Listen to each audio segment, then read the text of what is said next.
ನಗರಸಭೆ, ನಗರಾಭಿವೃದ್ಧಿ ಇಲಾಖೆ ಮತ್ತು ಸಮಾಜ ಕಲ್ಯಾಣ ಇಲಾಖೆಯ ಆಯೋಗದಲ್ಲಿ ಶಂಕರಾಪುರ ಚಾಮುಂಡೇಶ್ವರಿ ದೇವಾಲಯದ ಹತ್ತಿರ ಹಾಗೂ ಶ್ರೀ ಮಾರಿಯಮ್ಮ ದೇವಾಲಯ ಪೆನ್ಷನ್ ಮೊಹಲಾ ಸಮೀಪ ಮ್ಯಾನ್ಯುಯಲ್ ಸ್ಕ್ಯಾವೆಂಜರ್ಗಳ ಸಮೀಕ್ಷೆ ಕಾರ್ಯಾಗಾರ ಹಮ್ಮಿಕೊಳ್ಳಲಾಗಿತ್ತು. ಹಸಿರು ಗಿಡಕ್ಕೆ ನೀರೆರೆಯುವುದರ ಮೂಲಕ ಕಾರ್ಯಾಗಾರಕ್ಕೆ ನಗರಸಭೆ ಉಪಾಧ್ಯಕ್ಷರಾದ ಅನು ಮಧುಕರ್ ಚಾಲನೆ ನೀಡಿದರು. ಏರಿಸುವುದರ ಮುಖಾಂತರ ಈ ಕಾರ್ಯಕ್ರಮವನ್ನು ವಿದ್ಯುಕ್ತವಾಗಿ ಉದ್ಘಾಟಿಸುತ್ತಿರ್ತಕ್ಕಂಥ ವೇದಿಕೆ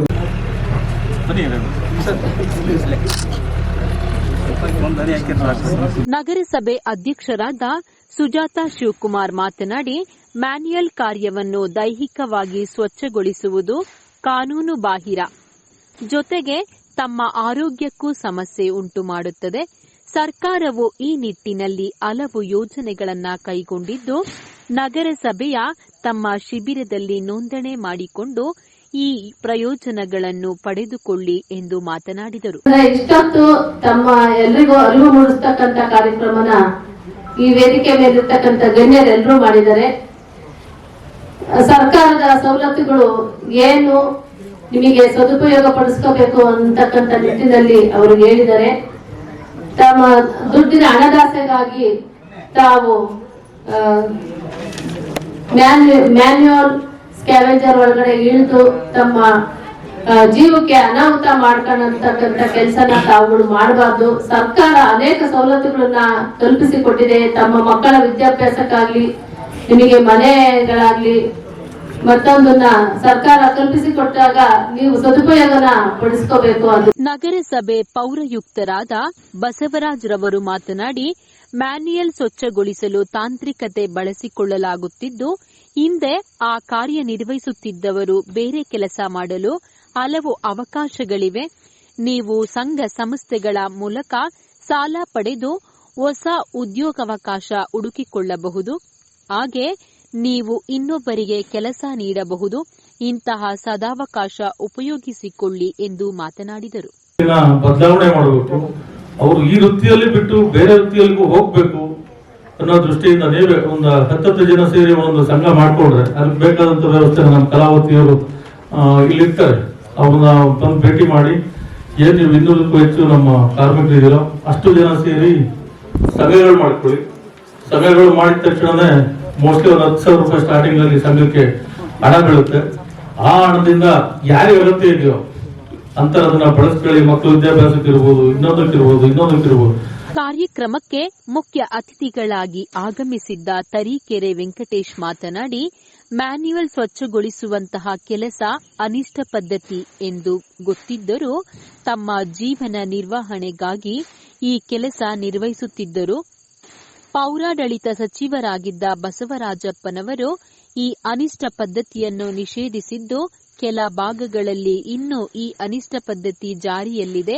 ಕೂಡಲೇ ತಾವೆಲ್ಲರೂ ಜಾಗೃತರಾಗಿ ಎಂದು ಎಚ್ಚರಿಸಿದರು. ಸಾವಿರಾರು ಜನ ಮ್ಯಾನ್ಯುಯಲ್ ಅಂದ್ರೆ ಬಲದ ಗುಂಡಿಗೆ ಇಳಿದು ಸತ್ತೋಗಿದ್ದಾರೆ, ಪ್ರಾಣ ಕಳ್ಕೊಂಡಿದ್ದಾರೆ. ಅವರ ಜೀವಗಳಿಗೆ ಬೆಲೆನೇ ಇಲ್ಲದಂತಹ ಒಂದು ಪರಿಸ್ಥಿತಿ ನಿರ್ಮಾಣ ಆಗಿತ್ತು. ಯಾಕೆಂದ್ರೆ ಅವನು ಮಲ ಸ್ವಚ್ಛತೆ ಮಾಡಕ್ ಹೋದಾಗ ಗುಂಡಿ ಒಳಗೆ ಇಳಿದು ಅಲ್ಲಿ ಆಕ್ಸಿಜನ್ ಇಂದಲೇ ಆತ ಸತ್ತೋಗ್ತಾನೆ. ಸತ್ತ ಮೇಲೆ ಅವನ ಹೆಣವನ್ನ ಯಾರಿಗೂ ಗೊತ್ತಿಲ್ಲದ ರೀತಿಯಲ್ಲಿ ತಗೊಂಡೋಗಿ ಸಂಸ್ಕಾರ ಮಾಡಿಬಿಡ್ತಾರೆ.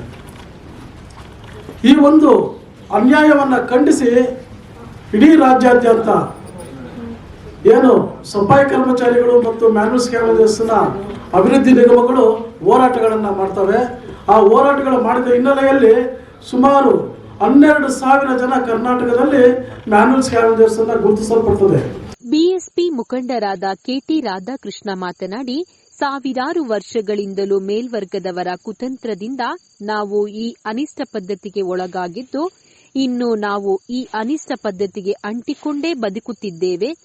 ಸರ್ಕಾರದ ಹೊಸ ಯೋಜನೆಗಳು ತಮ್ಮ ಮನೆ ಬಾಗಿಲಿಗೆ ಬಂದಿದ್ದು, ತಾವು ಈ ಅನಿಷ್ಟ ಪದ್ಧತಿಯನ್ನು ಬಿಟ್ಟು ಹೊಸ ವೃತ್ತಿ ಮಾಡಲು ಈ ಶಿಬಿರದಲ್ಲಿ ತಾವು ನೋಂದಣಿ ಮಾಡಿಕೊಳ್ಳಿ ಎಂದು ಮಾತನಾಡಿದರು. ಬೈರ್ದಸೆ ಹೋಗ್ತಿದ್ದಲ್ಲ ಮನೆ ಮುಂದೆ ಮತ್ತು ಚರಂಡಿ ಮೇಲೆ ನಮ್ಮ ಪೌರ ಕಾರ್ಮಿಕರು ಎಂತ ಪರಿಸ್ಥಿತಿ ಇತ್ತು ಅಂದ್ರೆ, ಊರನ್ನೆಲ್ಲ ಶುಚಿ ಮಾಡುವ ಜನ, ಊರಲ್ಲಿರುವ ಎಲ್ಲಾ ಹೊಲಸನ್ನ ತೆಗೆಯುವ ಜನ, ಅವರು ವಾಸ ಮಾಡೋ ಮನೆ ಮುಂದೆ ಬಹಿರ್ದೆಸೆ, ಮಲ ತುಂಬಿದ ಚರಂಡಿ, ಮಲ ತುಂಬಿದ ಅಂಗಳ.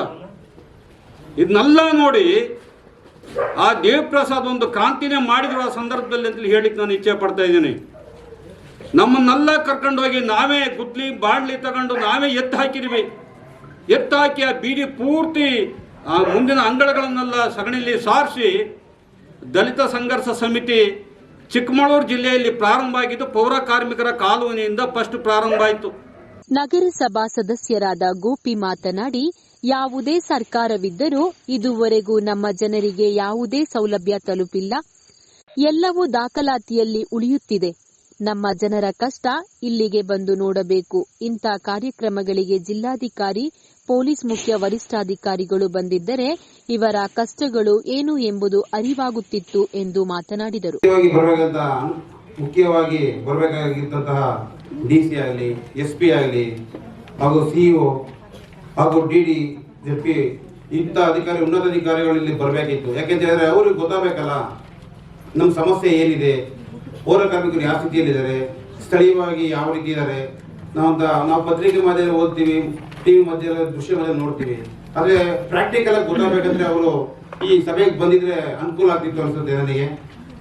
ಹಾಗೆ ಈ ಮ್ಯಾನೇಜರ್ಸ್ ಕ್ಯಾವೇಜ್ ಗುರುತಿಸೋದು ಇದು ನಮ್ಮ ನಗರಸಭೆ ಅಲ್ಲದೆ ಇದೊಂದು ಎಲ್ಲರ ಜವಾಬ್ದಾರಿಯಾಗಿದೆ.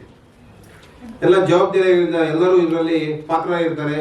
ಈಗ ಹಿಂದೆ ನಮ್ಮ ಇದೇ ಸಮಾಜ ಕಲ್ಯಾಣ ಇಲಾಖೆಯ ತಾಲೂಕು ಅಧಿಕಾರಿಗಳಾದ ರೇವಣ್ಣ ಮಾತನಾಡಿ, ಸರ್ಕಾರವು ಅನೇಕ ಯೋಜನೆಗಳನ್ನು ರೂಪಿಸಿದ್ದು ತಾವುಗಳು ಕಚೇರಿಗೆ ಆಗಮಿಸಿ ಅವುಗಳ ವಿವರ ಪಡೆದು ಅವುಗಳ ಪ್ರಯೋಜನ ಪಡೆದುಕೊಳ್ಳಿ ಎಂದು ಮಾತನಾಡಿದರು. ಅವರು ನಿಗಮದವರಿದ್ದಾರೆ.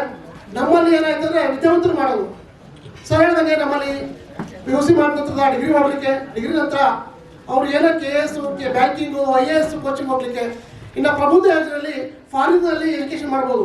ಅಂತಂತ ಒಂದು ಮಹತ್ವದ ಕಾರ್ಯಕ್ರಮಗಳಿದ್ದಾವೆ. ಅದರಿಂದ ನಿಮ್ಮ ಮಕ್ಕಳು ಒಳ್ಳೆಯ ವಿದ್ಯಾಭ್ಯಾಸ ಕೊಟ್ಟು ಆ ಸೌಲಭ್ಯಗಳನ್ನೆಲ್ಲ ಬಳಸ್ಕೊಳ್ಳಿ ಅಂತ ಹೇಳ್ತಾ ಒಂದೆರಡು ಮಾತು. ಕೌಶಲ್ಯ ಅಭಿವೃದ್ಧಿ ನಿಗಮದ ಅಧಿಕಾರಿ ಪ್ರಶಾಂತ್ ಮಾತನಾಡಿ, ಮನ್ವರ್ ದೈಹಿಕವಾಗಿ ಸ್ವಚ್ಛಗೊಳಿಸುವ ಈ ಅನಿಷ್ಟ ಪದ್ಧತಿಗೆ ಸರ್ಕಾರ ಕಡಿವಾಣ ಹಾಕಿದ್ದು ತಮಗೆ ಯಾವುದರಲ್ಲಿ ಪರಿಣತಿ ಹೊಂದಿದ್ದೀರಿ ಅದರಲ್ಲಿ ತಾವು ಮುಂದುವರಿಯಲು ತಮ್ಮ ಕೌಶಲ್ಯ ಅಭಿವೃದ್ಧಿ ನಿಗಮ ನಿಮಗೆ ನೆರವು ನೀಡುತ್ತದೆ ಎಂದು ಮಾತನಾಡಿದರು.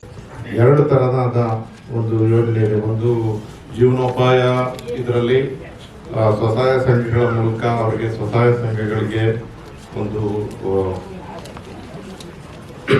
ಸುತ್ತು ನಿಧಿ ಕೊಟ್ಟು ಅವ್ರ ಸ್ವಸಹಾಯ ಸಂಘಗಳಲ್ಲಿ ತೊಡಗಿಸ್ಕೊಂಡು ಅವರೆಲ್ಲ ಒಂದು ಸಂಘದ ಮೂಲಕ ಬಲವರ್ಧನೆಗೊಂಡು ಅವ್ರ ಜೀವನೋಪಾಯ ಕಲ್ಪಿಸಿಕೊಳ್ಳೋದಕ್ಕೆ ಒಂದು ಅವಕಾಶ ಮಾಡಿಕೊಡ್ತಾ ಇದೆ.